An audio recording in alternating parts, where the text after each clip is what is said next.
Hi friends, welcome to Prerana and Sadhana class. ఈరోజు మనం బ్రహ్మపుత్ర నదిని గురించి, దాని ఉపనదుల గురించి తెలుసుకుందాం.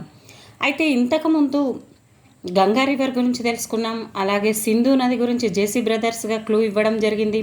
అదేవిధంగా గోదావరి అండ్ కృష్ణా రివర్స్ గురించి కూడా ఉపనదులకి క్లూ ఇవ్వడం జరిగింది ఫ్రెండ్స్. ఈరోజు బ్రహ్మపుత్ర నది ఉపనదులను తెలుసుకుందాం. అయితే భారతదేశంలో కేవలం మగవాళ్ళ పేరుతో ఉన్న నది బ్రహ్మపుత్ర నది. మిగతా అన్నీ కూడా ఆడవాళ్ళ పేరుతోనే ఉన్నాయి ఫ్రెండ్స్. ఇది కూడా జీకే పాయింట్ ఆఫ్ వ్యూలో ఇంపార్టెంట్. నెక్స్ట్ మరి దీని ఉపనదులు ఏంటో ఫస్ట్ తెలుసుకుందాం. దాని తర్వాత దానికి క్లూ ఇవ్వడం జరుగుతుంది. మానస్, దిబాంగ్, లోహిన్, బారక్, ధన్సిరి, బేసిరి, సుగాన్సిరి, తీస్తా, గంగాధర. ఇక్కడ సిరి అనే పేర్లతోనే 3 ఉన్నాయి ఫ్రెండ్స్, మీరు అబ్జర్వ్ చేయండి. అదేవిధంగా ఇప్పుడు క్లూ ఏంటి అంటే బ్రహ్మపుత్రుడైన లోహిన్ మరియు మానస అనే ఫ్రెండ్స్ దిబాంగ్ కోసం అంటే బాంగు కోసం బారుకు వెళ్ళారు. బంగు కోసం బారుకు వెళ్ళారు అని పెట్టుకోండి. ధన్సిరి, బేసిరి, సుగాన్సిరిలు కలిసి నీ పని తీస్తా, మీ నాన్న గంగాధర్కు చెప్తా అని భయపెట్టారు ఫ్రెండ్స్. ఈ విధంగా మీరు క్లూగా గుర్తుపెట్టుకోవచ్చు. అయితే బ్రహ్మపుత్ర నది, దాని ఉపనదులు చాలా షార్ట్గా ఉంది కాబట్టి నెక్స్ట్ అసలు నదుల గురించి కొంచెం తెలుసుకుందాం. చిన్న టాపిక్. నదుల అధ్యయనాన్ని పొటమాలజీ అంటారు. మనకు దాహం వేస్తే మన పొట్టలో నింపుకోవడానికి నదుల యొక్క వాటర్ని తాగుతాం. ఆ విధంగా గుర్తుపెట్టుకోండి. నదులు పొటమాలజీ. జాతీయ నదుల దినోత్సవం ఫిబ్రవరి 2.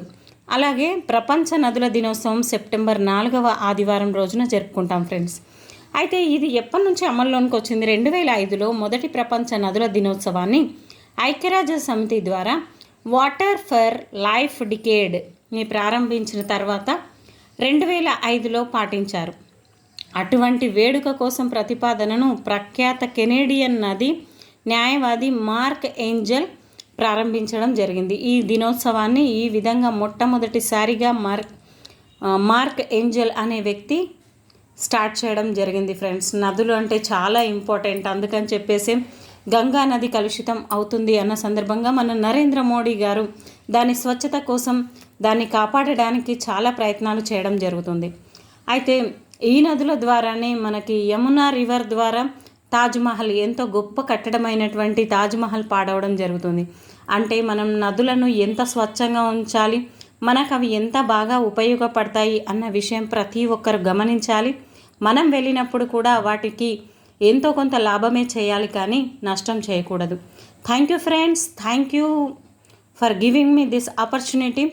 Thank you one and all. Please like, share, subscribe my channel. దీన్ని యూటిలైజ్ చేసుకొని TET, DSC, school assistant, SGT and groups వాళ్ళు యూజ్ చేసుకుంటారు. ఈ క్లాసెస్ ద్వారా మీకు మంచి జరుగుతుంది అన్న ఉద్దేశంతో ఈ క్లాసెస్ చేస్తున్నాను friends. Thank you friends, thank you everyone.